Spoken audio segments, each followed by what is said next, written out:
Bonjour, je souhaiterais vous présenter le roman Nature humaine de Serge Joncour qui a obtenu le prix Femina 2020.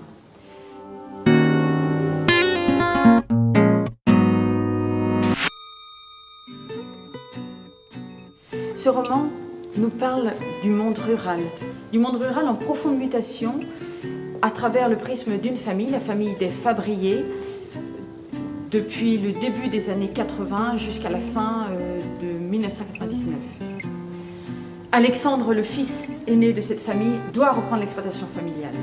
Et il est confronté justement à la modernité nécessaire de la vie rurale qui intervient à cette époque-là. Fin des années Giscard, début des années Mitterrand, avec toutes les mutations que l'on peut imaginer qui se mettent en place.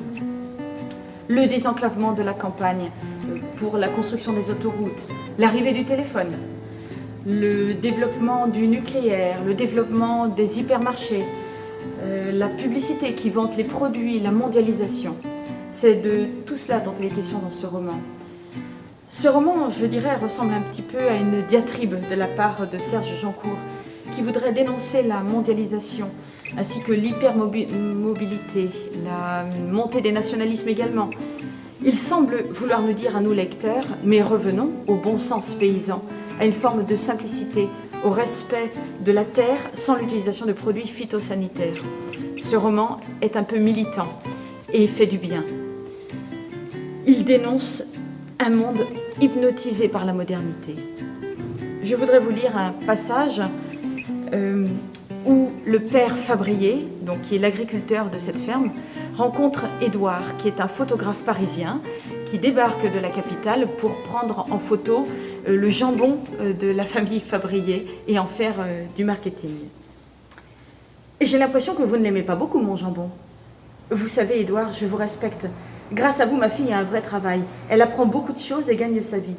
Mais vos histoires de jambon en plastique, ça me paraît louche. Pourquoi donc ? Déjà parce qu'il est rose, votre jambon. À moins d'élever le cochon avec du cassis, un jambon blanc, c'est pas rose.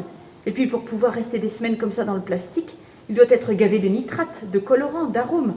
En fait, c'est tout sauf simple. Un jambon pareil, c'est tout sauf simple.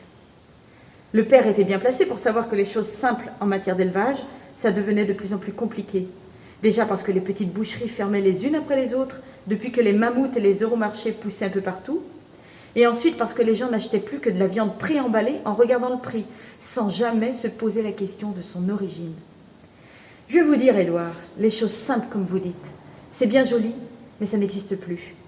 Mais les bêtes, plus personne ne sait d'où elles viennent, entre les éleveurs de la Nièvre qui envoient des charolaises de l'autre côté de la Méditerranée avant de les faire revenir une fois engraissées, les Anglais qui gonflent leurs vaches avec du soja et des farines d'Amérique du Sud, et ces tonnes de steaks congelés qui se balancent par avion, avant de se retrouver dans votre assiette.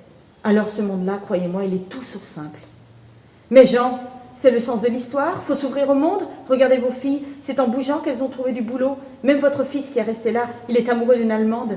Dites-vous bien que la mondialisation, c'est ce qui nous rend meilleurs. Pardon de vous dire ça, Jean, mais faut bouger dans la vie, faut bouger. De toute façon, c'est jamais bon de rester dans son coin. Voici un très bon roman sur le monde rural des années 80 jusqu'à la fin 99.